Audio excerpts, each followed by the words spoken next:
solidify this record of our session 0.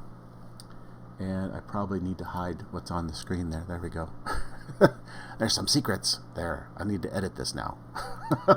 So, all right, pay attention to what you're sharing before you share it. All right, guys. All right, so we are going to have a campaign that's very Western Marches style, very player-driven. You guys are going to be aware of the world, ask questions about the condition of things, what's going on. I'm going to plant a ton of seeds as to things that you might want to do. I'm going to lead you by the nose, at least for the first few sessions, because I have a plot that will be advancing that will involve you guys. And so you basically will decide who's coming along with you on a mission that you decide you want to do. Or maybe as a group or a committee, you will decide what you want to do and who's going to do it. And then you will plan with me a time to have that game session, and then we'll meet and have that game session. So we'll schedule it at that time with the people that are going to be attending, and we'll go from there. After the session completes, they'll be recorded. We'll post that so other people can be aware. It would be appropriate for players to write up something in their World Anvil that has something to do with how that panned out and their perspective on it and what they learned and what they accomplished, so that the other heroes can see that. So basically, I want this to evolve into this really, what I imagine to be a pretty cool situation where there's a bunch of heroes that are working together from the same home base or nearby, and they may run missions that may take them across the country or into outer space or wherever, into Europe, to accomplish something and then head back. I'm also going to I want to implement some new mechanics too, and that's part of what this session 0 is that I wanted to introduce. But before I get there, let me ask if you have any questions about anything I've said so far. Nope. Okay, so y'all cool with the Western Marches style where players are going to kind of drive the story. You will have a great deal of ability for input. As a matter of fact, I kind of think of it as co-world building, where I may ask you, well, tell me more about that, write that up, we'll make an article for it on World Anvil, and I may just edit and make changes to it so that it just gets tweaked and fits into my grand scheme. And of course, as sometimes happens, your grand scheme is maybe better than mine, and I may tweak my grand scheme to fit your content. So that happens as well too, and I think that's just makes for a better game for everybody. So if you are all on board with that, that's, I think, what I would like to see from this game as well. You're really aiming for that sandbox feel. Yes, because this world is pretty effed up, and you guys are such a tiny minority. You are the very tip of the iceberg of the solution. So it's going to be an uphill battle all the way. It's going to be a slog all the way up to finally maybe taking on the final solution. So, all right. On this style of play, do we make our own direct arrangements with the other players, or do we say who we'd like to play with and you make those arrangements? Seems like we would be reaching out to the players we'd want to bring along. Yeah, I really think player-driven is good. You guys should make your own arrangements. Hey, I was thinking that if you came along with me, let's get Faust and Field Effect and Isobar together, and we're going to go do this thing, because I think those guys have good superpowers that fit what we want to accomplish here. Otherwise, hey, we're going to bring that big guy because it's going to be, we need someone to be able to lift the armored car and take it with us, or whatever it may be. We need someone with a lot of, and then you guys form your team to run the mission, and then we just run the mission. Does that make sense? It does, thanks. Yeah, so then you'll just involve me in the scheduling side of it. You'll bring me in and say, okay, this is what we want to do. We want to go here and do this, and I'm going to take these people and here are some times that we suggest, and maybe we could run that game. And so that way the players are already deciding if they're available to play in various different time slots, and that gives me a choice of when I can fit that time in as well. Because I know that's the number one reason with having a regular group with a regular gaming schedule is that life gets in the way for all of us, and it just ends up breaking it up anyway, to the point where you end up disbanding the game before you really get very far, because it just turns out to not be a great time for everybody, or they just can't commit. So if you're trying to get a team together and they go, yeah, I'm not available that weekend at all, I've got a thing, or we're going camping or whatever, then you just cross them off of your roster and pick another hero or go with what you got. So that's kind of my thinking, is that you then can kind of plan your team and say all these people are available for, any time on Saturday or Sunday afternoon or whatever, Wednesday night, that kind of thing. And then I look at my schedule and I say, well, I'm good for Wednesday or Saturday, so let's do it. And then we proceed. As far as behind the scenes, so a lot of the sandboxy kind of stuff doesn't necessarily even have to happen in a session. You can do some of that just through some narrative writing, some discussion in Discord, and maybe writing up an article about it. And there can be, that's kind of like maybe what we would call downtime activities, where you can make some progress in the world without having to have a scenario that involves a fight and dice rolling. Maybe it's something you can do and just work it out with me about how it works out. So that's fine too. So to effectively play this game, you'll need to have Tabletop Simulator. I know we have one player that I've already discussed and worked out. He is blind, and Tabletop Simulator is a no-go for him. But if someone can move his piece around and he is very good at playing and understanding the description of the area, and he can talk in general terms then about how many hexes he wants to move to go here, or he wants to do this or do that attack, and just someone in the game will need to help him with that, probably me. And so it can just be a character under my control. I will then move him and on his turn, and we'll go from there. And I told him if it doesn't work out, if it's just really a hindrance, then this is not a good game for him to play in. But I told him we would absolutely be happy to give it a shot. And so that's where I'm at on that. And it may be that another player may say, well, yeah, I'll take his character and move him around the board and stuff like that too, so that the GM doesn't have to worry about that. So however that works out, I think we can get that taken care of. So that would be an interesting program that would take a battle map and then print it out with some symbols on it that a blind person could print with a 3D printer, and then he could feel the battle map. Cool. Yeah, interesting. So, all right, so tools. Let's go back to that. The tools that we're going to use are Tabletop Simulator. That's required. And so, unfortunately, we've learned that means that you might need a computer that, can run Tabletop Simulator, and an internet connection that can support it. So those will just be requirements. And if it turns out that you just don't have the tech specs to play Tabletop Simulator with this, then I don't know what to tell you. That's simply that's like a critical part of the game. Well, remember, mine runs it, but you have to load it up as a blank table first. Yes, and that is a big problem with the current mod. And it even Rampage and I were messing around last night, and that was happening to me. And I've got a very beefy computer, so I think it just means that everyone has to kind of be on a little bit upper level. But the new mod will completely change that. It loads in seconds compared to minutes, and it's just super efficient. And it all runs from the GM's machine, basically.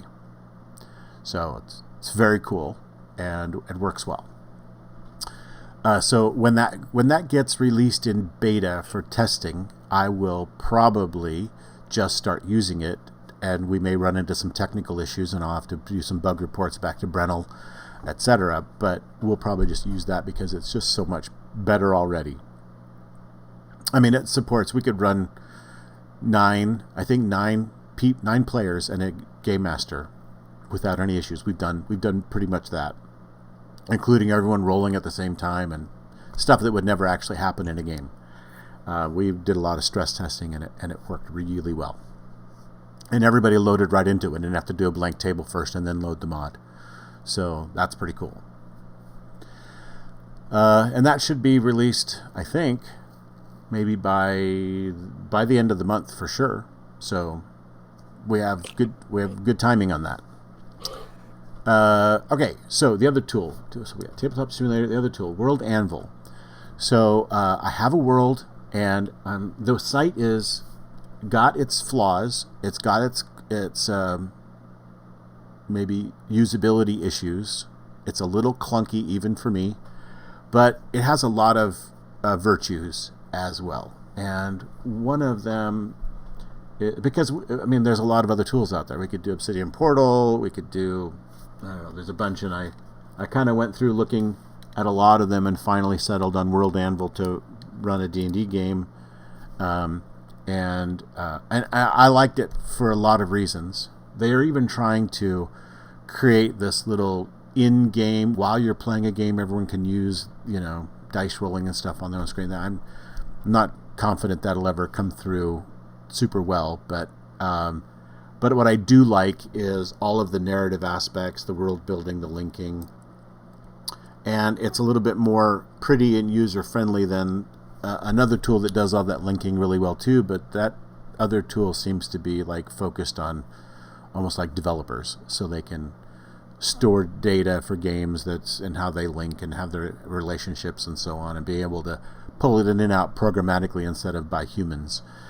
So World Anvil wins today for the place where we're going to have this connected. So you'll need to get familiar with how your heroes section works, because that's where you're going to post your journals or update various things that have to do with your character. There's no place to put a hero system character sheet. I've toyed around with some different things that you can do to plug in something, but it was just a lot of work just to get something that looked like readable. So it may be that you may have to take pictures of your character. I mean, if you want a character sheet in there, you may have to take a screenshot at the best resolution you can do of your character sheet and then upload them as images and paste them in that way. I don't know if that will work either. I haven't actually tried that. That was when people. Are we going to need character sheets out there? Nope, you don't. Okay. So like I'm saying, if you want, there are probably some workarounds you can come up with, but I don't have the ability to make character sheets because I did not subscribe at the twice as expensive level as the one I'm at in order to be able to do that, which I hear. Much is twice as. What's that? Much is the twice as expensive? Oh, I bought the one that's like $58 a year. Oh my God! Which was reasonable because $58 is like $8 a month. It was a decent subscription, and it gave me the ability to do plenty of stuff and have more storage space and all that stuff. But the one, so that is that's Guild Master level, and then they have a Guild Grandmaster. And the Guild Grandmaster lets you customize character sheets and do some other things. So if there isn't a character sheet already made for your game system and you're not at the Grandmaster level, you just, you don't get that feature. So yeah, I noticed Champions wasn't even listed as one of the options to choose from on the list. Yeah. So actually, I played in a game that had character sheets. Then they haven't. Oh, was it on World Anvil? I don't know. It was on emulator. Then again, maybe they were just pictures. That could be. So some other virtual tabletops and other systems, other websites have, some character sheets for Hero System. And Tabletop Simulator, Brennel's model, will import a character. So it uses the JSON file format, JSON, and we have an exporter from Hero Designer that will create the JSON file from your character sheet, and then I have a GitHub that I store them on, and that gives us a URL, and we can just reference the URL from inside Tabletop Simulator. It'll pull your character in and populate your character sheet with all the dice rolls and stuff like that. And it's mostly good. It's not perfect, especially for very complex powers, like some of you have some pretty complex powers. So it doesn't always know how to get that data and present it, but you can then customize the JSON file or what have you from there to make it work. And so we'll work that out and make sure you have working character sheets where you can just click and it rolls. And so there will be maybe some tutorial time where everyone can just jump in. We won't play a real game. We'll just screw around and let you get familiar with where everything is on your character sheet in Tabletop Simulator, and how to roll dice, how to roll a skill check, how to measure distance and all that stuff. It'll calculate in a 3D environment the distance from point A to point B and determine what your modifier is to shoot someone from that distance, or jump there or teleport there or whatever. So it's pretty cool that it will then tell you what the modifier is, and then you can make your roll automatically and it calculates that in. So it's got a lot of great automation for that as well. So World Anvil, Tabletop Simulator, and what's the other thing? I'm drawing a blank. Discord. Discord. Oh, right, yeah. And I think we've got that covered. Okay, good. So we're going to do audio in Discord. We're going to have extracurricular chat going on in Discord for the game and out of game. So I've tried to create different channels so that we can separate that stuff into this is in game, this is out of game. All right. Also, so next point. Are there any questions about those tools? No. Okay. We will. I'm happy to provide whatever support I can with helping you work through the website. They have good documentation. There are some limitations to using the software, but it's not too terribly bad. And it's certainly workable for our purposes. There's a lot in the character. There's some fields that you can fill in that are provocative in coming up with more ideas to really flesh out your character, your character's background, personality, connections, all that kind of stuff. So it's really good and is being a prompt for writing more about your character and creating a much more in-depth character than you may normally do in a Champions game.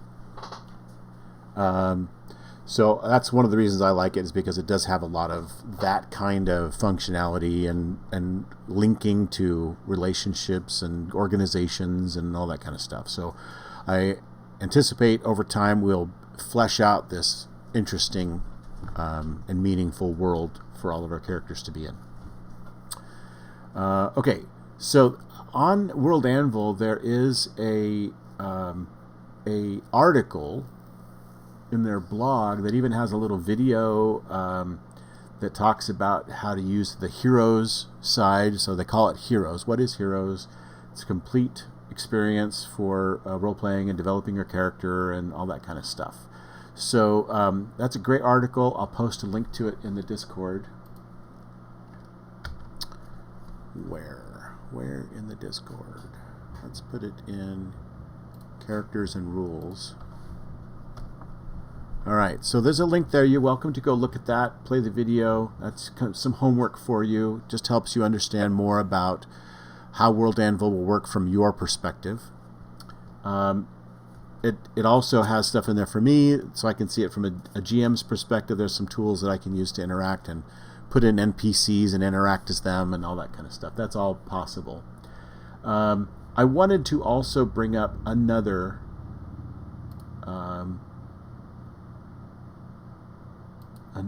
thing. Okay, so I'm streaming this. I don't know if I can share. Maybe I don't think I can share my desktop here. Just Tabletop Simulator. I don't want to do that. Okay, so I'm going to just paste a basic link in also characters and rules to Blades in the Dark. Are any of you familiar with that game or have played it before? Heard about it. Never even heard of it. Okay. All right. It's got great reviews in in Drive Through RPG. I've actually been willing to pick it up. It is a smoking hot game, but it's very narrow. It's got a narrow vertical, if that means anything to you guys. And my industry, vertical means, it's not broad, doesn't appeal to a wide audience. It's definitely people who are interested in just one kind of thing. So, but they have an SRD, and they explain kind of all the structure of the rules there. Basically, you're in this, the branded Blades in the Dark game is a game where you play a gang of people in a kind of a almost like Victorian fantasy city that it's in a very hostile world of spirits and such, and so the city has a barrier around it to keep out the bad things from coming into the city, and that also keeps in the bad things. So when someone dies, their spirit's trapped inside the city as well, so it can't go anywhere else because the barrier keeps them from there. So death is a very, very bad thing, and anytime someone dies, it's a major event. Like if they're killed, then that's something that involves the government very quickly, because there are things that must be done to make sure that spirit doesn't cause trouble. And so anyway, it is kind of a fantasy setting.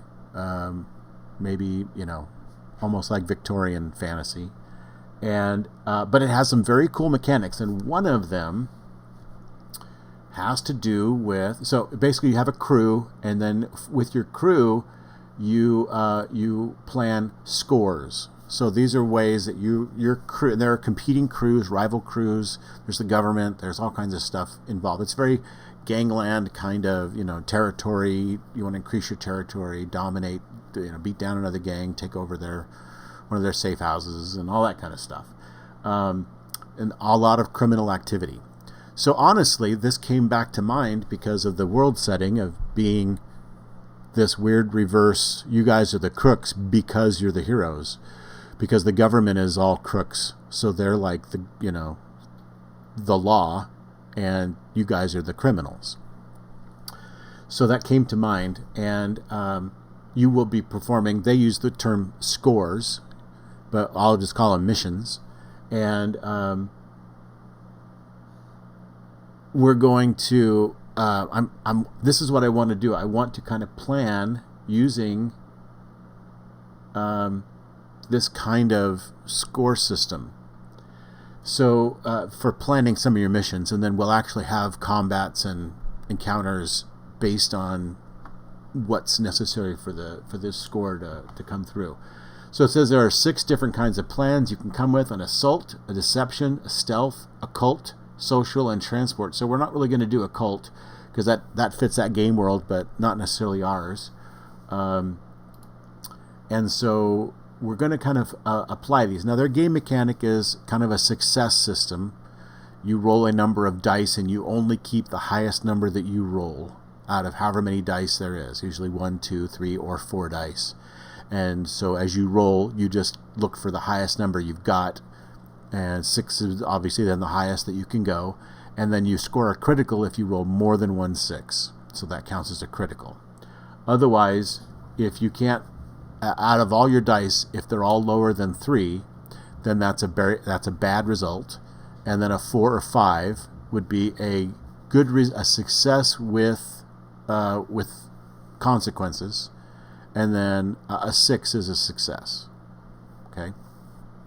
So I don't know how to translate that mechanic into Champions mechanics exactly, but there's some cool stuff in here that I would like to try to just kludge right into the game. So at first, I think I'm going to just take it whole cloth and say this will be this meta rule set we're going to use for getting scenarios started and see how it goes. And then we may launch a scene on the table that relates to where the action is actually happening during that scenario. So if you read through this on the website, I'm going to paste in the link just to planning and engagement as well. So this just kind of gives some stuff that there's an engagement role. It just says how well does your plan begin? And when you begin working your plan, how well does it go? And so it gives you just a place where you begin your session, kind of. This is how it went. And so you modify the number of dice you roll to get your result based on major advantages or disadvantages. And then you start with an outcome. And one of the rules I want to use is the flashback rule. And I don't know exactly how to use it exactly in Champions, because in their mechanics there is stress and trauma, and which would be similar to body damage, disadvantage, or complications, and stun and endurance would be maybe more like stress. And so what I'm thinking right now is to pay your stress cost, you may take damage like a susceptibility, where we just roll dice and you apply the damage to your character, to your endurance or stun.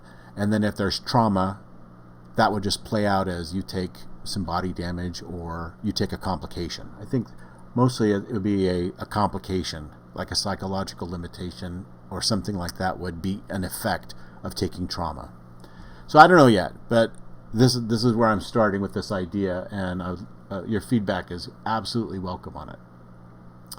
But the key thing I want to do is flashbacks, and this is things that you did. So the reason why I think it fits the superhero genre really well, and that's why I want to use it. So flashbacks are, we're running this scenario, we roll the engagement roll, it doesn't go so well, things turned out to be not what you thought, and you're now in a compromised position. Well, good thing that you planned for just such an occasion by doing X, Y, or Z. That is a flashback. It lets you kind of, you don't get to like you don't retcon the story, but you retcon something that's going to actually help you in this particular situation. So not unlike shadow walking in Amber, where you kind of change the reality to be something that works out for you. I don't know if that rings any bells for anybody. Like using kind of like hero action points as a way to, influence those flashbacks. Yeah, something like that. And so sort of like allowable metagaming. Yes, it's exactly what it is. And so they've got some examples. For example, like you may say, oh well, they want to frisk you and see if you have any weapons on you before they let you pass the gate. And so, good thing that you planned for such a thing, and the night before you snuck in and planted your pistols in a secret place on the other side of the gate so that you can get through. Right? You actually snuck over the wall and you put them underneath the cart or whatever, that kind of thing. So all you have to do is just get over to the cart and get your pistols back. Right? So that would be, you can't change what's already happened. You can't change the circumstances under what's happened, but you can do something that might help you to get out of that circumstance or make that circumstance better. And there's a cost to be paid for that flashback to happen.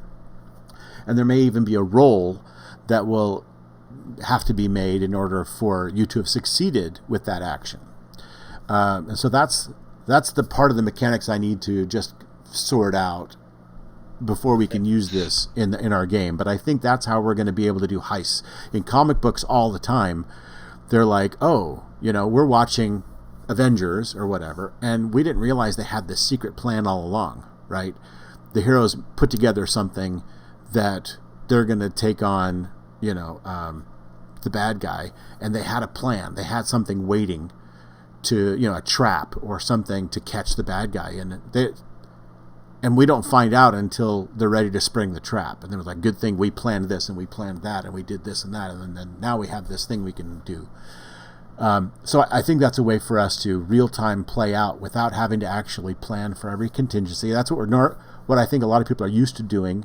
So this would be a new weird mechanic we're going to have to get used to. We're used to trying to have to put a plan together, and then when it doesn't go right, because maybe we didn't have all the information or we didn't plan for every... It never goes right. Yeah, right. No plan survives contact with the enemy.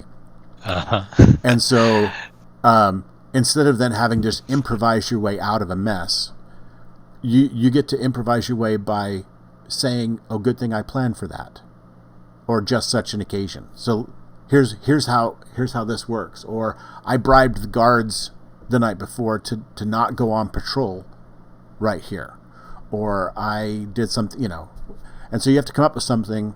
That's what you're coming up on the fly is, what did you do yesterday or the day before or just before you came on the mission to address just such a potential problem that's turning out to be a real problem. So I planned for that by doing X, Y, or Z, and then we have to figure out how successful that pre-planning was at the moment, and then it just helps you move forward. It doesn't change the situation you're in, it just gives you the way out. Does that make sense? So you're always addressing the problem. You're going to get a problem presented to you, and then you're going to address that problem. And you may address it by something you did ahead of time. That's all that really is. Does that make sense? Yeah, I'm just not. The only thing that's we're going to have to figure out is the costs. I mean. Yep. So as I studied up on how stress works in the game, that's kind of like stuff that adds up to a trauma. And when you run out of stress, you have to take a trauma. And a trauma becomes a permanent part of your character. So what I think we may do is you pay the cost in complication points that don't mean anything just yet. But when complications get to 10 or 15 points, you now have to take a complication and just add it to your character for 0. And you get it. It's yours. But you don't get any real points for it. Right? It's not real Could character. Could there be any benefit to your character's skills and skill rolls offsetting any complications? Like if the thing you're trying to do is really tied in with a skill that you have and you make a successful roll, I don't know. Yes. And the benefit is that you get to get out of the situation that was bad. Yes. And the penalty is that you're taking some disadvantages. What are they called? Stress. Now, stress resets. So you don't have... stress goes back down to 0 in this game. So I'm thinking these complication points you're taking, they go away. They don't stay forever, and they just keep accumulating until you have a complication. It's only... And then you have to solve the complication, or do you have to buy it off? Yeah, you'll have to buy it off with character points. Yeah, makes sense.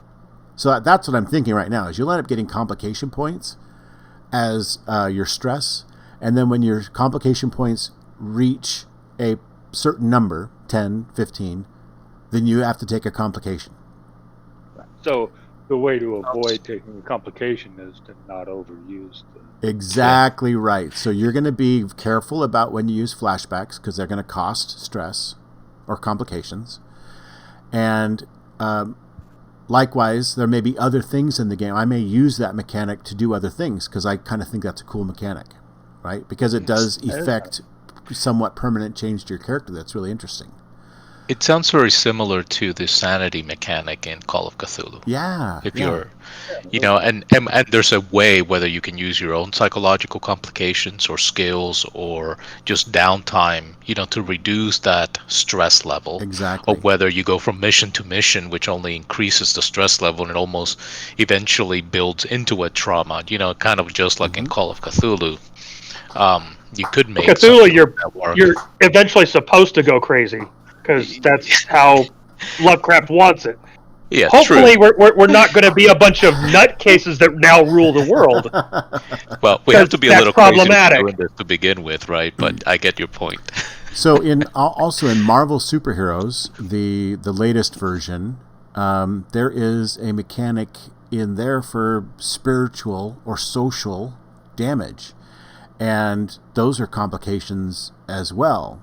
So the Champions was kind of created before any of that was really considered, that there may be other kinds of damage you would take besides endurance, stun, and body. And so aside from characteristic damage, complications are the only mechanic in the game that would kind of cover some of that. So there's social complications. So that may be, where you take a hit in your reputation, or you take a hit in your ability to be like you now have social anxiety, or I don't know, some of you already have that, I think, but I like it because it introduces consequences for extreme actions. So would the opposite effect occur if we do things well? Getting free positive reputation versus negative reputation, removal of complications because things went well. Yeah, I'm just curious. That's already part of the mechanic of the game. You get experience points for sessions, and then you can use those to buy off your complications. Or you buy up a perk. You buy a perk, right? I would think that the act of actually. I'm just curious. I mean, we're getting free negative points, but we're not getting free positive points. You do get free positive points at the end of every session. You'll get experience points. Also, it's a double bargain for the players, because if you use your flashback, it's because you put yourself into a really bad situation, so it's a way out. So that's your bonus right there. Okay. I'm just trying to kind of balance this all out of my head. Yeah, right. You're not getting nothing for the negative points. You're getting the opportunity to, affect the outcome. You get your positive is. It's like, I'll gladly pay you Tuesday for a positive result today. Right. Well, except you'd be paying for the next 5 sessions for exactly. Yeah. So knowing that that's your cost, that there's an interest on your loan, you're going to be very careful about when you use a flashback, but you will make them count, right? Because there's a cost. Now, understand, I think, that stress goes away, right? So there are things you can do. Well, I think that it adds up for the session, and then there's downtime stuff that reduces your stress. So we'll work that out. But stress is not, like I said, it doesn't accumulate over time, except in the moment. So like on the mission, stress will accumulate. How many stressors does it take to create a complication? We'll work that out, but I think maybe 10 to 15 points. Like at a 15-point level, you may have to take a complication, and it may be that I haven't really worked it all out yet, but it may be that you don't have to take a complication just yet, because maybe it'll lead up to a 40-point complication, right? Or it also, may. Go ahead. I have the feeling that it's really going to depend on what your flashback is. So, like, if your flashback is when you start and you're in an adventure and you can't get into a building, but I flash back, I actually had stolen the key. Well, it's only a key to a door. That might only be 1 point. But if your flashback is to get out of the death trap, well, that might be 10 points.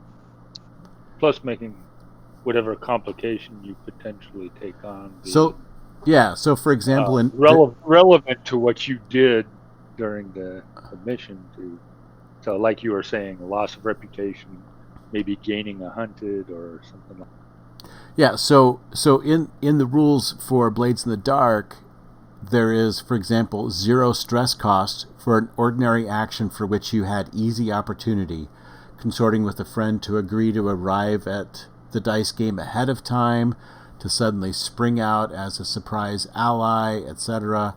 Or 1 stress, maybe a complex action or unlikely opportunity, like finessing your pistols into a hiding spot near the card table so you can retrieve them after the pat down at the front door. Or 2 or more stress is an elaborate action that involved special opportunities or contingencies, like having already studied the history of the property and learned of a ghost that is known to haunt the ancient canal dock, a ghost that can be compelled to reveal the location of the hidden vault. Whatever. In the context of that game, those are 2 or more stress would be a really complex situation you would have had to do.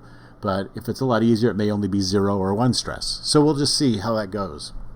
I think, and that's decided at the time you announce what you'd like your flashback to be. And there's some negotiations. I may say, "Oh, that's really complicated. That might be 3 stress." And you'll say, "Oh, okay, wait a minute. What if I just did this?" And I'll say, "Okay, that's worth 1. Okay, let's do that." And then that's worth it to you, and that sort of thing. So there would have to be between scene healing. So like in Marvel superheroes, you have to do like a non-combat scene where Jean Grey is having a therapy session with Cyclops to try to get his stress down because his stress track is like way up. He took stress damage, whatever, during the last fight because of whatever reason. Some innocent people were injured or something, and that caused him some trouble. And so they have to do this healing session to get that stress to go back down again. That kind of stuff. Jim, you were talking about how you were going to do the engagement role, but and I think, depending on the mission, your skills really play into, maybe how the engagement goes, right? So if you're doing a social Agreed. Yep. interaction mission, right? Those skills that have to do with negotiating or persuading or even interrogating in some instances, the players would come into the engagement role. So maybe it wouldn't be one role to rule them all, but just a series of either aided roles or complementary roles with one big role for. Correct. But you could really utilize, I think, this character skills in order to accomplish certain things, Exactly. or powers for that matter. Yeah, exactly. So I think, for example, any successful skill rolls that would be necessary to effect your plan could be major advantages, and then there may be some major disadvantages, maybe a failed skill roll or maybe complications you have that might get in the way. That sort of thing might be useful to make the engagement roll not go. So like a hunted shows up. Something like that would be a detriment to your plan. Yeah, very cool, very cool. So I'd like to try that. I think that's going to make this very interesting because we're applying some new mechanics to champions, and we may take some time to massage that into something that really just hums with the rest of the machine. But that's what I'm kind of looking for. You can perform actually a fair amount of a score, a mission, just by running some of those things. It may not be a fight. Usually, I'm sure we'll end up having a knockdown, drag out of some sort. But I can imagine your heroes are sneaking like, sand crab tunnels underneath the armored car, and he's going to come up underneath it. And meanwhile, Faust and Field Effect are going to do this or that, and so that's how you plan. Let's roll to see how well your plan gets going, right? And you may find that you're in this very disadvantaged situation because all of a sudden these very innocent news reporters show up and they're going to get in the way, and now you got to figure out what to do about them, and that kind of whatever. So your DNPC walks across the street. What are they doing here? That kind of stuff. So there may be stuff like that gets in the way, and that may make for some very interesting scenarios.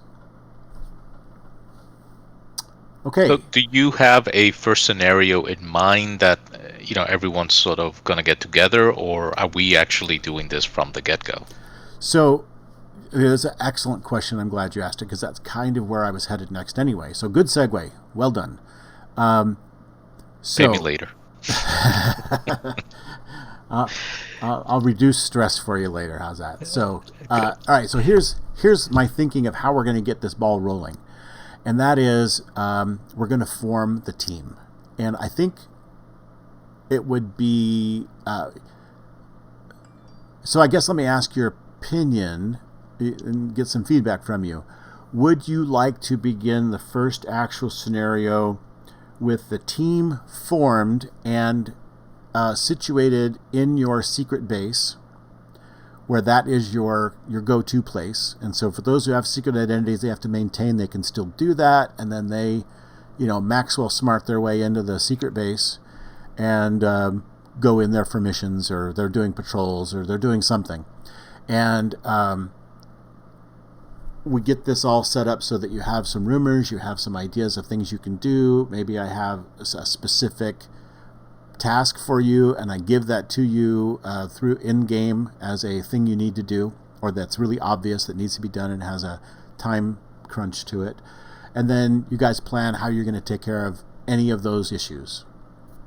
Or instead of starting like that, we run some short scenarios that gather the team together. So Yeah, I like the organic version. okay. Me too. Yeah. All right, very good. So I kind of The organic. I'm sorry, it was Pat. I was listening. What was the organic? where you kind of gather the team. I create some scenarios that bring the team together. Okay. All right. So yeah, we we play out the meeting either on Meetings. text or But in yeah, tabletop I simulator. like that. Yeah, I'm cool with that. Okay. And yeah, I have a character. All right. So what that means, if we're going to do it organically, that means that we're going to start with a couple of characters and then add a few more and then a few more and then a few more, because they'll come in terms of each scenario will be adding a few characters. So we're going to start kind of small and grow into our whole roster of heroes. So that would be the trade-off on that. It could be that 2 or 3 of the heroes meet, and 2 and 3 of the other heroes meet, and then eventually the 2 groups meet. Yeah. So that it could be played out, and then how And we they find fight. the dates and everything. Well, I don't know about Because fighting, it's comic but book. maybe they're running from the authorities. Well, they have to. That's a classic comic book trope, right? Good guys fight each other first and then figure Exactly. out, oh, wait, you're a good Oh. guy. This is the way superheroes say hello. That's right. Hello to my fist. Okay, Yeah. so we absolutely can do that, and I'm good with that. So I've already kind of started the ball a little bit with Rampage, just playing around with an idea that has turned into a full plot line for me. And so he's begun. I don't know if you guys saw any of that in the in-character chat that was going on, but I gave him some puzzling things to sort out. Just skimmed it with all the numbers, but didn't follow it in detail. Yeah. So I kind of... I have an idea who's sending the numbers. Oh, you do you? Yeah. An idea. This doesn't mean it's correct. Okay. So... Tell him or else he'll be wrong, Lictor. That's right. All right, so I don't know, maybe your idea is better than mine. So I have that sorted out. That is the catalyst for forming the group. It's actually the name of the campaign. It's called the New Champions Protocol. It's very similar to that idea that I ran back in the 90s with a totally different angle. So the core idea is that the champions have internally, like Defender, internally created a protocol that can be triggered if something were to happen to them, so that new heroes could step up and take their place. And so there would be several profiles of superheroes that would be candidates, right? And then the remaining heroes or some other designate in the game in the 90s, it was like an attorney. He showed up and he goes, yeah, we have a problem. And so you have been nominated by and Defender, or nominated by whoever, to take their place. Please meet back at the, or he actually brought them all in, and he explained how they were all brought in and why they're there, and that their first mission is to figure out what happened to the team, that they're gone, what happened to them.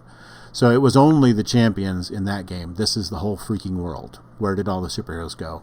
How did that happen? Dr. Destroyer is claiming credit. He says he did it. And he is then taken over in the power vacuum. He's the guy that's in charge and has dominated all the other supervillains that are there. Some of them disappeared too. And so he's the guy that's running the world right now. And all the other villains are pretty much, they're not towing the line in every case, but they're certainly not becoming dissident, because then bad things, Destroids show up and, level the field. And then, what do you know? A new guy's in charge now that is going to do what he's told. One thing I see a slight issue with pretty much the requisition or the requirement for either the person the people that were off plane or off planet, yeah, I can understand how the champions might consider them as prospects in the case of disaster. But what about everyone who has their origin after? Exactly, and that's not a problem. That will be part of the plot. You'll understand. So that is the new champions protocol, and so this scenario is a the bastard child of that scenario, basically. Okay, so there's going to be some in game. There's going to be that's the guiding principle. And obviously there's someone who is not superpowered who is going to put that in effect. And so based on that, this person is going to have to probably try to decide who else fits that profile. Which is why I asked the questions before of who would have chosen you and why. Because that gives me just some fodder to toss around. The person that Defender would have nominated vanished as well. So is there anyone else like that person? And the search begins. That sort of thing, right? So that's how I'm addressing that issue. Cool. Okay. So any questions that you have about anything at this point? I think I've summed up what I wanted to present about the game. We've talked about the tools, we've talked about some new mechanics, and we've talked about how we're going to get started. What else would you like to discuss? When? Okay, well, right away. I mean, I know everyone's chomping at the bit to play, and I think one of the reasons that there was such an overwhelming response, to me it was overwhelming. There's like 18 players, something like that. There's a lot of people. And that's overwhelming for someone who just goes, hey, who wants to play Champions? Yeah. But normally, and when I have done that in the past, I gathered 5 players and 2 were able to actually make the game when it happened. Right? And that's when I thought, well, that's probably not going to work for a real Champions game. For a little one-offs, and that's what I started to do, was we're just going to do little one-offs. They're not going to be related, and whoever can make it will make it for that game, and that's just fine. And that led into the Western Marches idea. So the cool thing about the sandboxy Western Marches idea is we just have to establish more about the world, and so that you have more sandbox to understand. So I want to, for all intents and purposes right now, we're going to kind of just use Millennium City because we all maybe know a little bit about what that means instead of me making up a city. I usually, in my game worlds, in the past, I've always done a metro city, which then, of course, in a cool little Mega Mind movie, they call it Metrocity. I just ruined it for me because I know that'll be a regular running gag. So we're going to use Millennium City, and we'll use the Champions universe so that at least there is a vague point of reference, because I don't expect everyone to have that source book. I don't expect everyone to, but there should be some vague, at least a vague commonality of understanding with what's in the Champions universe.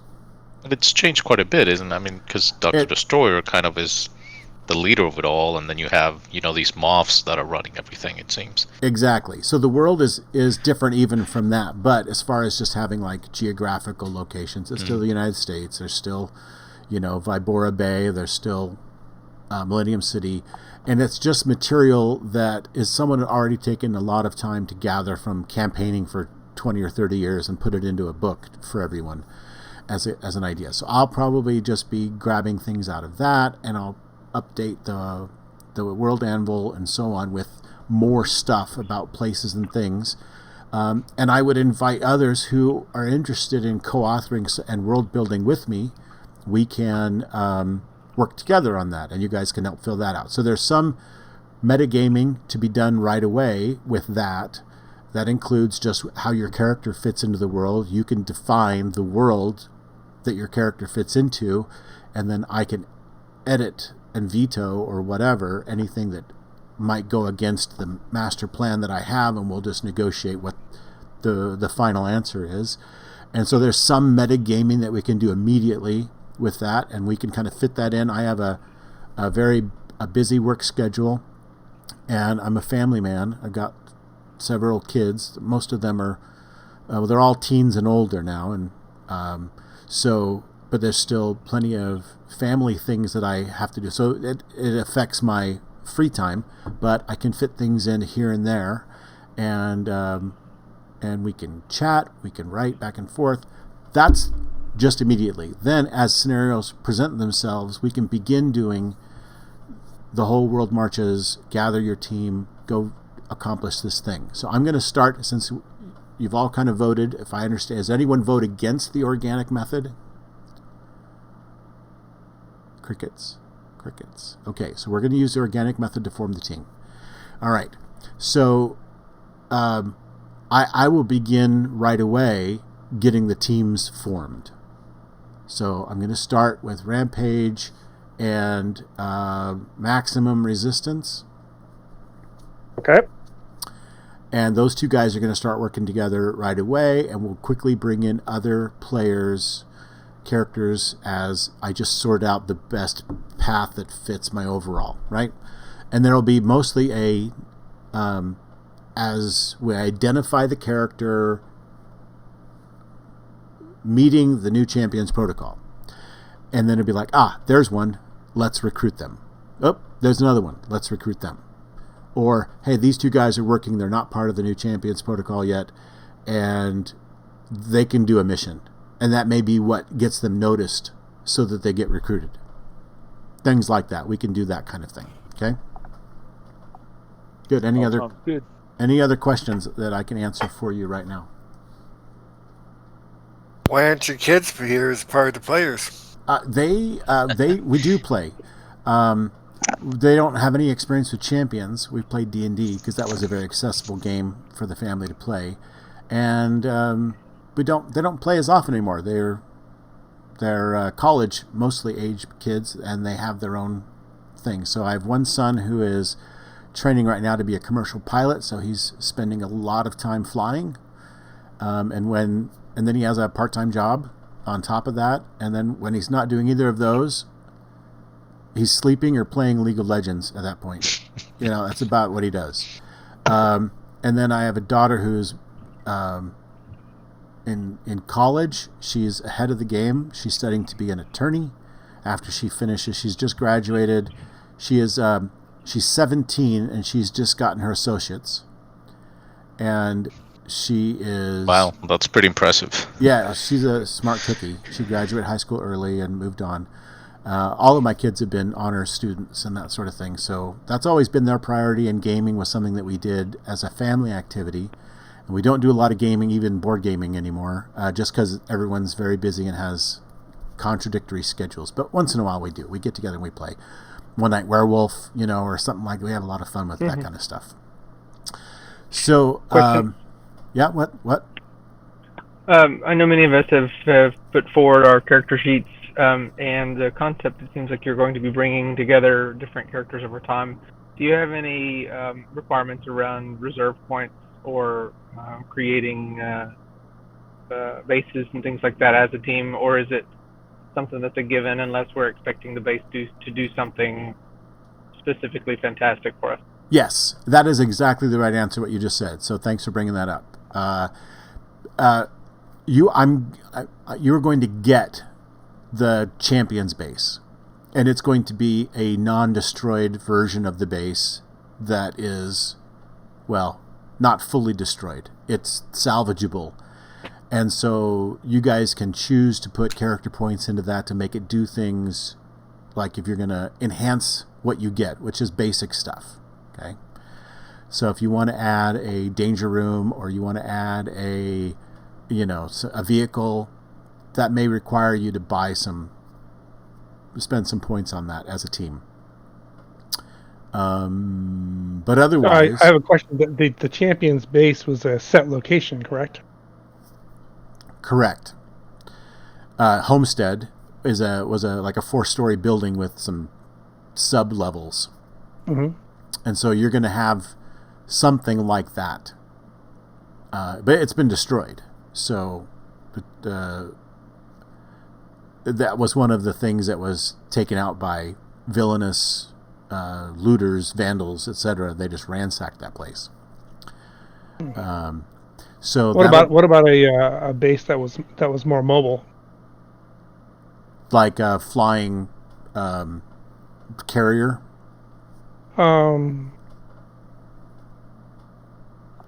I'll get back to you on that. Or a something in orbit. Actually, thinking maybe a more of a secondary base. Yeah.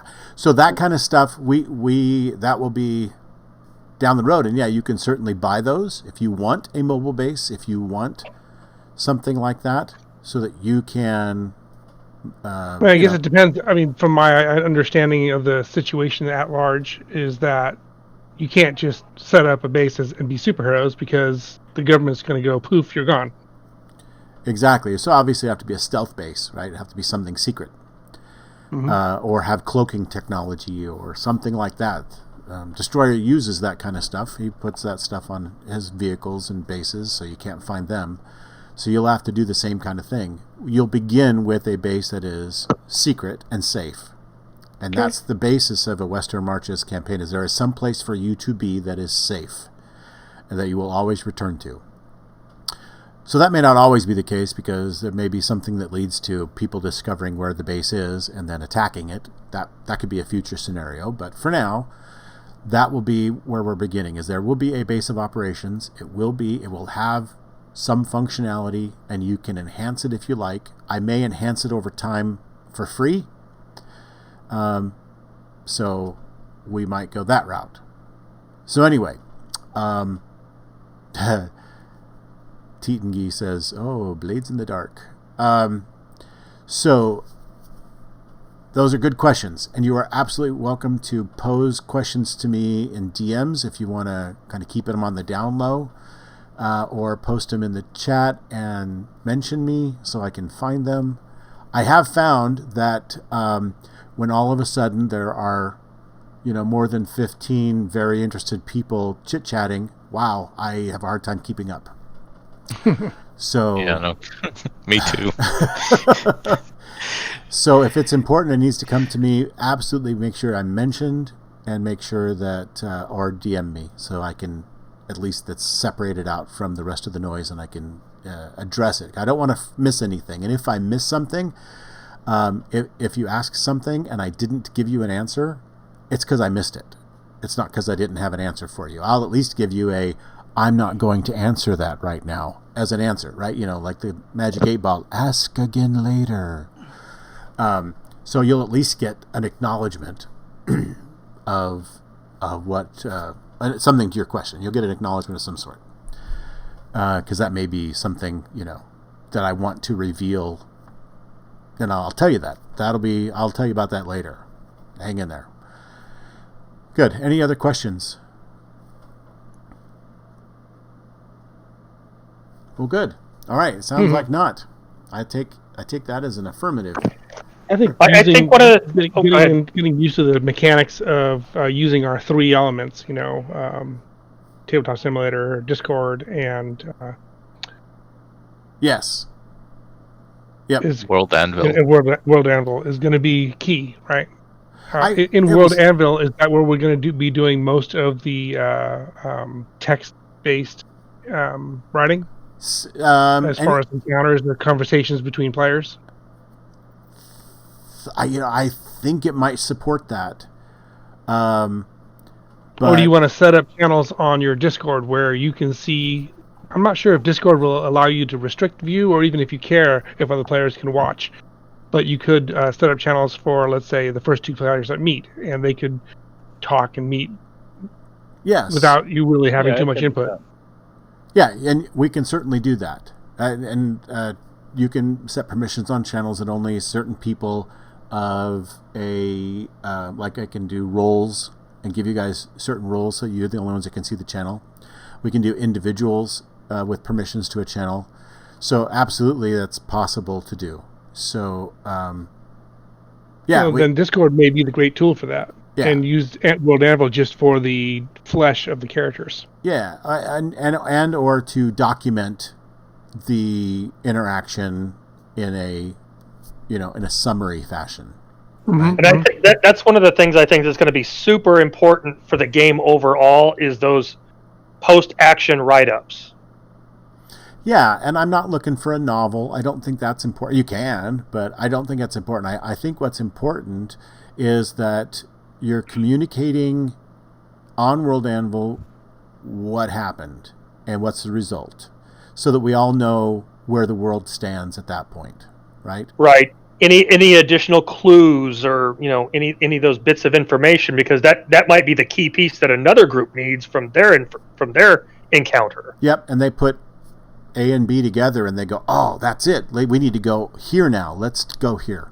And that forms the next adventure. So be it rumors, other tidbits, clues, facts that will come out that will help generate more player-driven, we want to do this now. This is the next step, right? And I think that is, you're exactly right. That's exactly what needs to happen. So my thought is for voice and text interaction, Discord, and then just even if you copy and paste and summarize, stuff, just post something to World Anvil so that we all see some kind of update to that. And that may become an article. That may generate an article, like you need to know more about a particular location or organization. So we may generate an article that has to do with giving more information about those things. There's a lot of little seeds that we can do to create. And then maybe someone will go, oh, I'll write up more about what Primus is doing these days because of the world situation, that there are got to be some stragglers existing from that, and Until, and what's Viper up to, and all, that kind of stuff. So there may be some things you can write about, and then I can just maybe go in and edit if something is just going to go against one of my plans. I'll go in and edit it. But otherwise, I think it's great for everyone who wants to help in that way. I think that would make this game a living and exciting game for everyone, because you're not waiting on me for all the information. You guys can create the information, and I can just go in and say, let me just tweak this one fact right here. Or something that might be fun also, since Tabletop Simulator is, I've been using Tabletop Simulator for a couple of years now, and I actually spend most of my time in Tabletop Simulator building stuff rather than playing games. It's a lot of fun, and I think as people get used to it, they can enjoy that aspect of it too. Yep. And since we're in a sandbox and the players can kind of collaborate on where the next scene is going to be, once they get the okay from the GM, they can say, hey, we're going to create the battlefield for our next scene, and we're going to give it to the GM, and then he's going to flesh in his villains, and we can play it out. Nice. I love that idea. I love that idea, not just because it's someone else doing some of that work. I think that's really cool. I just think that is a cool idea, and that Tabletop Simulator, it'd be like, drawing out the battle map and say, this is the actual, we've done some research, this is what it looks like, this is how things are. Here you go, GM. Do what you need to do to it, and then let's play Saturday. I love that idea. That's a great idea. So those who want to do that, that's perfect. I know also that Rampage has volunteered to make minis. If you have a character picture, then he can turn it into a Tabletop Simulator mini for you if you want. 2D, not 3D, 2D. Yeah. I'm not that good. I'm not Brennel. Not 3D modeling, but I use the 2D ones too, because I grab pictures right out of the Champions books, and I make the miniatures out of those as well. So so if you have access to either Hero Machine, which is free, or if you have an account with some type of a Champions Online or whatever, you can make your hero or villain it look really killer, and then I can trim it down and make a mini out of it. Yeah. If you don't know how, I'll do it for you. It'll be like a cardboard hero. It'll be a 2D mini, but they're fine. If that's what you do, have access to a virtual engine where you can get a front and a back, even better.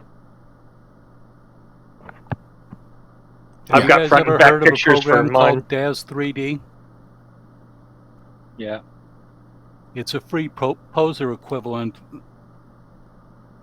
so that can do export as OBJ files for those that.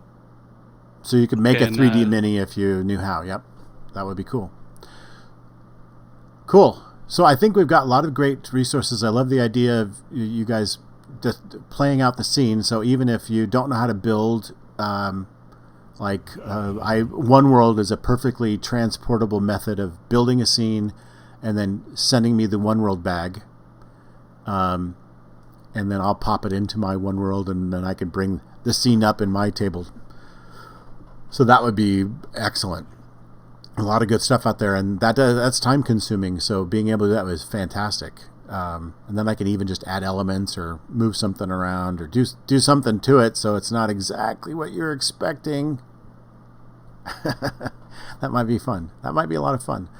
So is there going to be a place on the World Anvil site where we can post articles, things like that, or is that through the character? Okay, so everyone can post to the character right now. If you would like to co-author stuff, then I can give you permission to do that. Well, I was thinking about like the post-action write-ups and things like that. Yeah, those would be done from your character perspective, and from there we may generate articles that need to come out of that, right? So they would be posted to the character then. You'd post it to the character. I think they're using the journal. The journal tab or something, yeah. Gotcha, okay. And then as I see those, I may go, oh, we need to link that to this contact that you made. So let's, and I can maybe create the contact article and say, hey, why don't you put some stuff in here about that guy, right? Or you've mentioned this organization. Let's flesh that out just a little bit. We don't have to do much. It doesn't need to be this comprehensive write-up, but let's just flesh it out, and then we can add more to it as we learn more about it. But the nice thing is every article has a GM secrets area where I can write more about it that, could be plans for the future, that sort of thing. So I think it's a pretty cool tool and would be useful. So is the next thing, Jim, so we have two members that are kind of, your Rampage, I think you mentioned. Who was the other one? Was it Lictor or was it Runeforce? Darosh. Oh, Darosh, okay. Yeah, his character. So the next steps for the rest of us is waiting to be contacted? Introduced. Or actually, you don't necessarily have to wait. So that's good. Next steps could be maybe deciding something that your character is doing in the world, and how they're doing it and what they're up to. Maybe you found a particular crime to foil, or a heist that you want to pull off. You want to steal something from the bad guys, right? Steal it back to the good guy side, or there's someone to rescue, or so any of these kind of assault, deception, stealth, social, or transport. So those missions are all good, and I think they've nailed it down. So carry cargo of people through danger is a transport. Social is negotiate, bargain, or persuade. Stealth is trespass unseen.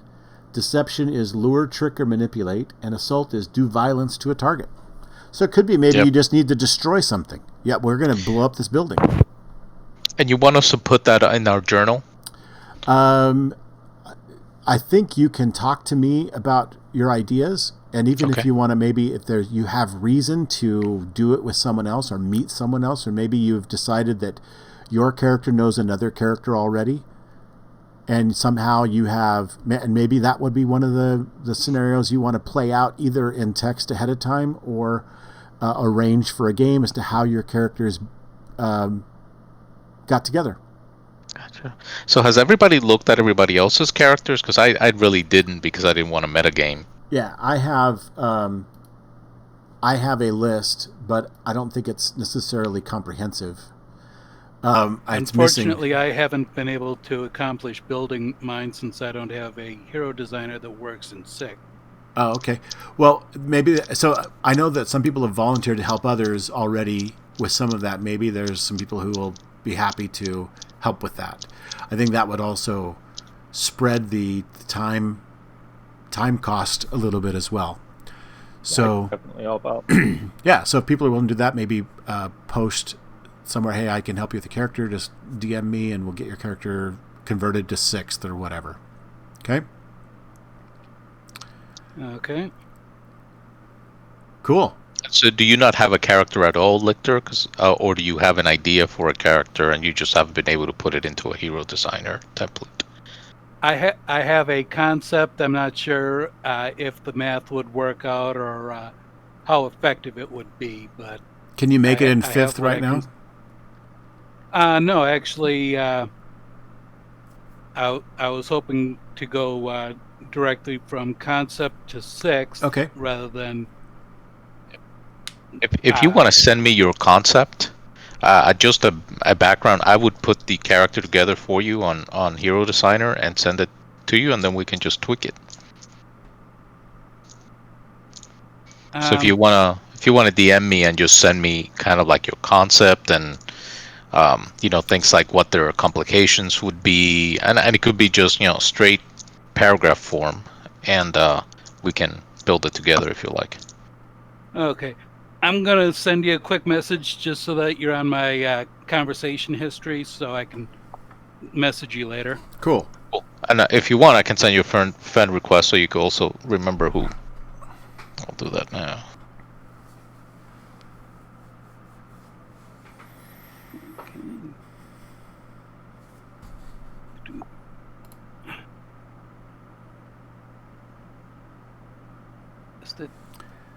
Yeah. Okay. So also another point that came up is, and you probably already mentioned it as well, Rampage, in this meeting, but arranging times to connect with each other inside of Tabletop Simulator and get some of the kinks worked out of your JSON files and import them in and kind of learn that interface so you don't feel behind the curve during a real game, that you kind of just are familiar with it, right? Can I ask you a real question? Yeah. A question. If you want to modify your JSON file, you have to do it online and then copy it in, right? You can't if you modify your JSON file in Tabletop right now, It doesn't save. it does not save it. Correct. Right. Okay. So actually what I Okay. recommend that you do is modify when you see that something didn't import well. When you load it up in Tabletop Simulator, you're going to go, oh, that power doesn't even have a name. That needs to be fixed. Then you can go back into Hero Designer, and actually, I'm perfectly okay with you creating 0 power copies of a power and putting it in terms that Hero Designer, that Tabletop Simulator will be able to understand. Yeah. So, And also, if you need help with editing the JSONs, I've done a fair amount of work with that on adding roles that I want there, even though Hero Designer is not going to do anything for them. Right. So certainly those are the workarounds right now. So eventually, the new Hero mod will be able to read and write. I think he's going to make it so that when you make changes, it keeps them. Eventually, yes. Yeah. That's on the roadmap, but it's not going to be soon. So that's cool that it does that too, or will do that. And for now, you will need to either modify the JSON file, and I have a GitHub. You're welcome to put JSON files there if you want, or I'll put them there, and you can get the link from there and use it in the game. Because you can load a character up by either pasting the JSON file into the notebook that's in the system in Tabletop Simulator, or you just put a URL in the name field or whatever, and it'll sync up and load by pulling it right off the web. Can I ask you maybe I probably putting you on the spot. I just what is kind of like a typical day for a citizen in Millennium City now that it's ruled by That's a great the forces question. of evil?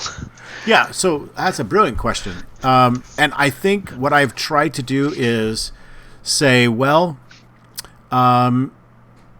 it's kind of a socialist government at this point, where the government kind of just decides what's going to go, what works and what doesn't, just because there's a kind of a dictator. And so there is definitely... So it's totalitarian rather than social. Yeah.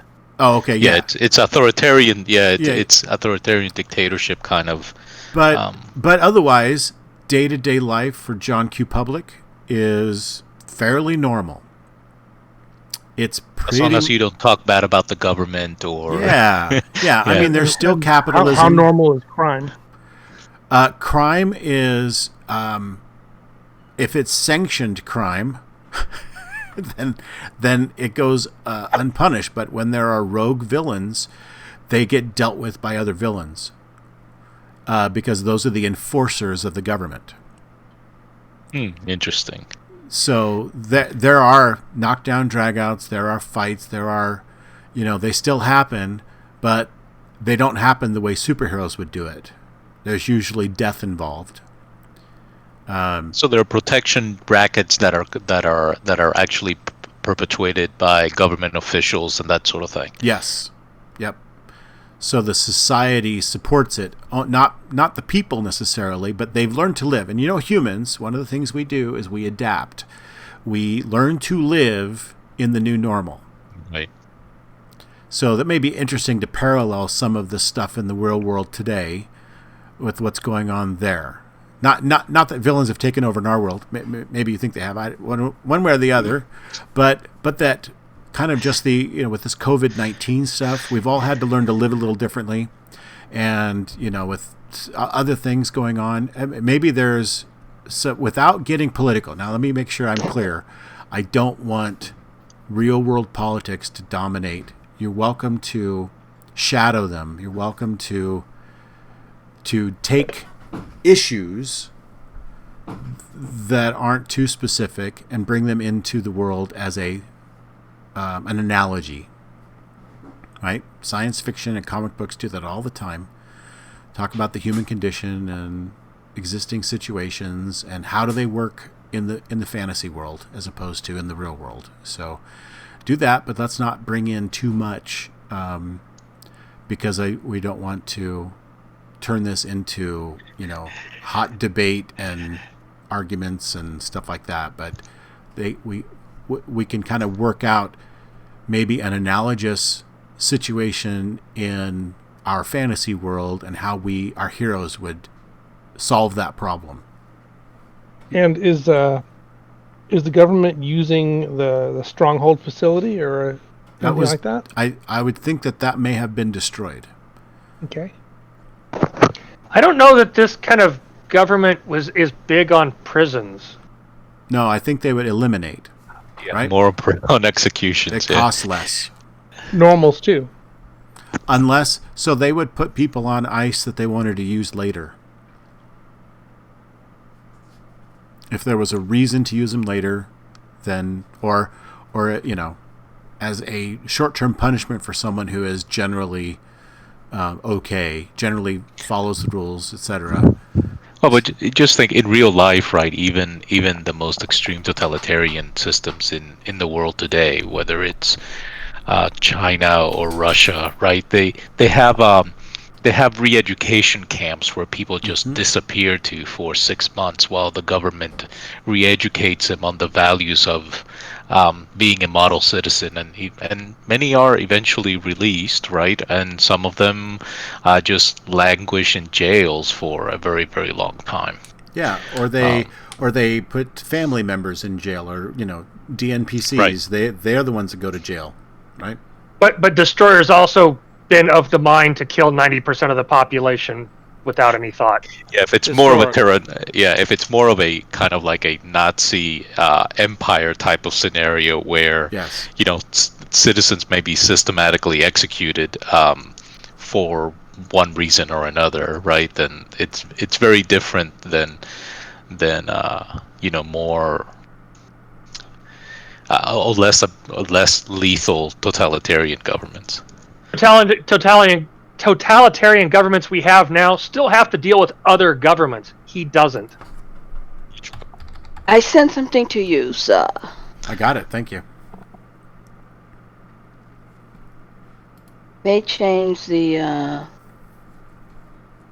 But again, I think looking at our power levels, right, of where 400-point characters start off, I would imagine our initial soirees into this world is more local than even regional or global, right? Also, sorry to interrupt, but Go ahead. I'm not too sure. I still haven't figured out what complications do or how they work. So, um, just let me know what their purpose is. Now, those are your flaws. Those are problems that your character has to deal with that give him or her a third dimension instead of being just a 2D bunch of numbers used for how you get through a slog through a fight.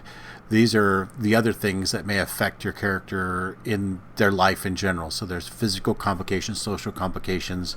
There's hunted, or maybe you lose your temper. You get enraged when something triggers you. What is that trigger? Yeah. That kind of thing. Okay, cool. And So as back a to I reward got for some that fit the complicating your character. I hope. As a reward for complicating your character's life, you get up to a certain number of character points for it. Yeah, so 75 points of your character's 400 points really come from those complications. Right. So in previous versions, we used to say, well, it's a 325 point character plus 75 points in disadvantages. Right. Gotcha. So 325 points, but so it's a 400 point character. And in 6, they just said, just say how many points the character is. so it's now Okay, a 400 so that point means character. I need to. Does that mean I Not have like- to add? Because I don't think I have a total of 75. Yeah, you need 75 points in complications. That's the requirement. You can have more than that. You just don't get points for them. So, I mean, if it makes sense for your character to have additional complications, that always makes characters more interesting. But usually 75 is plenty. But just Or think, if Tara, you think I that your need character is good 10 without more. There's some more. standard ones like secret identity and code against I didn't stealing. see secret identity. I needed that, but I didn't see That's it. a social Social complication. limitation. it's a social complication. Frequently major. Okay, thanks. Yeah, and don't think that, complications are things that are going to complicate your life in game. There might be things about your character, whether it's personality wise or history wise, that may not necessarily make it into a complication, but it's more of the way you role play your character. Complications are ways that either yourself, situations, or the GM can use to put you in a tough spot, right? Sort of like Aunt May and Mary Jane always being in trouble, and Spider-Man has to go save them, or he has a date with Mary Jane, but he really has to, go stop a bank robbery. Those sort of things that sort of are tools for the GM to put you in situations where you have to sweat it out. They're They a used to good call thing, them actually. advantages, and the I will rule resend was the character. Okay. they used to call them disadvantages, and the rule was if it wasn't an actual disadvantage to your character, then it didn't count. Yeah. So that's the rule. I'm glad they changed the name though, because there were disadvantages to powers and disadvantages. Yeah. So Overloaded term, sort of like Yeah. power with a big P and power with a little p. exactly. Yeah. I'm glad they made some differentiation there. Although going from 4th to 6th, because I skipped 5, was like, okay, what are these adder things? And you're giving me a headache now. But yeah, that's all good now. So I want to try to refocus us away from character building back to the campaign building, which is what this meeting I think is about. So somebody mentioned, going out and about. I'm thinking that the heroes are probably not going to go out in the daytime. They're probably going to try to sneak out at night. Yeah, so public identity is not that's a deal breaker for you. that will get you vanished. Or something, right? Something worse. Unless you're a villain. And that may not work well in this campaign either, because will the protocol single you out if you're already a villain? Probably not. Right. So that's probably a deal breaker. So you would probably need a secret identity, or just don't take, you can still act in secret without being public, right? Taking a public identity. You don't need that social complication. You can just not have one. Otherwise, take secret identity if, and that's an easy 15 points for anyone, I guess, right? Because anyone who finds out you're a hero will be a massive complication to your life, right? If they can put your personal name with your superhero name as you are the same person, that will cause you a great deal of grief. So there's a free 15-point complication that's going to give you 15 points if you want, because that pretty much fits everyone for at least the initial part of this scenario. When things get rolling, and I've told this to a few that were making characters, when things get rolling, a public identity is okay. Not having a secret identity is fine, because you're just going to live in the base full time, right? You're not going to have a public, normal person life anymore. But those with secret identities, they can still do that. They can still work out in the real world. They can work in a government agency. They can work at a big corporation or own the corporation, and they have to keep their superhero identity a complete secret. Otherwise, it'll compromise them being able to run their corporation or work in the government agency or what have you. So that's all fine. You can keep that complication, but if you want public identity, that only fits once the campaign really gets going and you can do things more overtly and you can live in the base. Because that's what you'll have to do. You'll have to retire your public life, kind of, and live in the base, because you're going to be recognizable and they'll know. So you don't want to have any ties to normal people, because then, no DNPCs or anything like that, because that'll cause you all kinds of grief, right? So if you want it to work in the campaign, you're going to be secret. And so you can tell me what you do at night. You can patrol at night if you dare. If you dare go out, because there'll be villains patrolling too. And so if you think that you can get away with doing that, knock yourself out. But I think most of the time you'll be working incognito in your secret identity to do things like that. Hi, everybody. I'm late to the party. Hi. Welcome. We're just wrapping up. Yeah, I figured. But I've streamed. I think it was recorded, so you can I streamed it to Twitch, and we'll push it over to YouTube or something, just so we have a record of this whole thing, and people can follow along. Play at home, that kind of thing. So to go along with that secret ID, the distinctive features would also be problematic. Yes, absolutely. Because if you can't look normal, you can't be in the normal world. So that's a problem. And that means someone said they had glowing eyes, so they can cover that up with sunglasses. But what if you're ordered to take your sunglasses off so that they can do facial recognition or something like that? So there was a couple that were obviously not even human, so that would be potentially problematic. Yes, that would be a huge problem. Like I said, all those make sense if you can live in the base and you have no ties to anyone that the bad guys can get to. Then that's not a complication anymore, right? That's not an issue. But a public identity is going to make you a fugitive 100% of the time.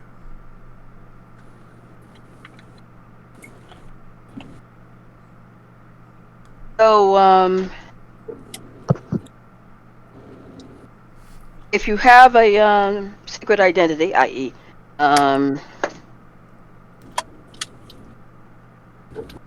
still work. I'm slightly confused. Yeah, a secret identity works fine. You just you're going to have to be real careful about when you are a hero, right? Otherwise, you're going to live your normal life. You may even try to do things in your secret identity that are heroic. But if anyone ever ties your superhero identity with your personal identity, that's going to cause you a great deal of problems. So that's why it's worth points. Yeah.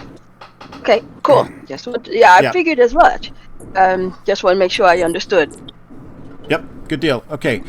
You could take public identity or be a non-human, very clearly alien thing. And if you do, then you will be a fugitive from the law. And that will make your life difficult. You're always on the run.